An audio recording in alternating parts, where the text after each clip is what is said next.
Ғылымға, мемлекеттік қызметке бірінші қадам сол жерден басталды. Университеттің тыныс-тіршілігі жақсы.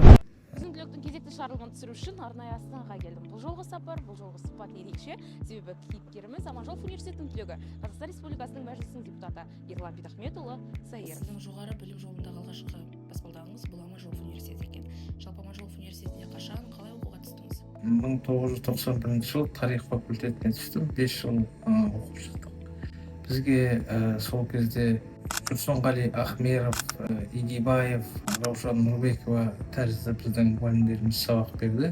Мен ойлаймын, университеттен өмірлік және ғылыми үлкен бір тағылым алып шықтым деп. Бүгінгі таңда осы өзіміз істеп жүрген жұмыста сол университетте оқыған теориялық көптеген фундаменттер әлі күнге дейін бізге көмектеседі. Неліктен дәл осы университетті таңдадыңыз? Өзіміз Шығыстан болғандықтан, Шығыс Қазақстанның белді бір университетіне түскіміз келді. Студенттік шағыңыз қалай өтті? Қандай студент болдыңыз?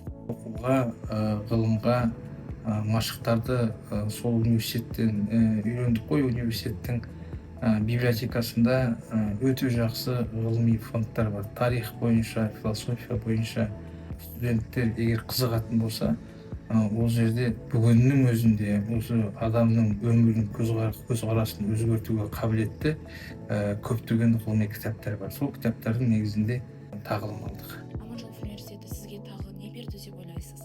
Ғылымға, мемлекеттік қызметке бірінші қадам сол жерден басталды. Саяси өмірдегі ғылымдағы ең бірінші қадам сол университеттен басталды ғой. Қазіргі университеттің тыныс-тіршілігімен таныссыз ба? Оны қалай баға берер едіңіз? Барып тұрам, университеттің тыныс-тіршілігі жақсы. Менің ойымша, Қазақстандағы белді жоғарғы оқу орындарының бірі. Өзімізде шама шарқымыз келгенше университеттің дамуына, өсіп өркендеуіне көмектесуге дайынбыз. Сіздіңше заманауи студент қандай болу керек? Ең бірінші цифрлық технологияларға бейім, екінші қай салада болмасын, Қазақстанның экономикалық, әлеуметтік мүдделерін қорғауға қазірден бастап дайын, және ең негізгісі өзін өзі жинақы ұстайтын, қазақтың салт дәстүрін меңгере отырып, дүниежүзілік ғылыми-техникалық тенденцияларды бойына игерген азамат немесе азаматша болу қажет. Аманжолов университеті сіз үшін үш сөзбен не? Тағылым, білім, болашаққа жол. Жақсы, рахмет. Тек қана сәттілік тілейміз. Сіздерге рахмет.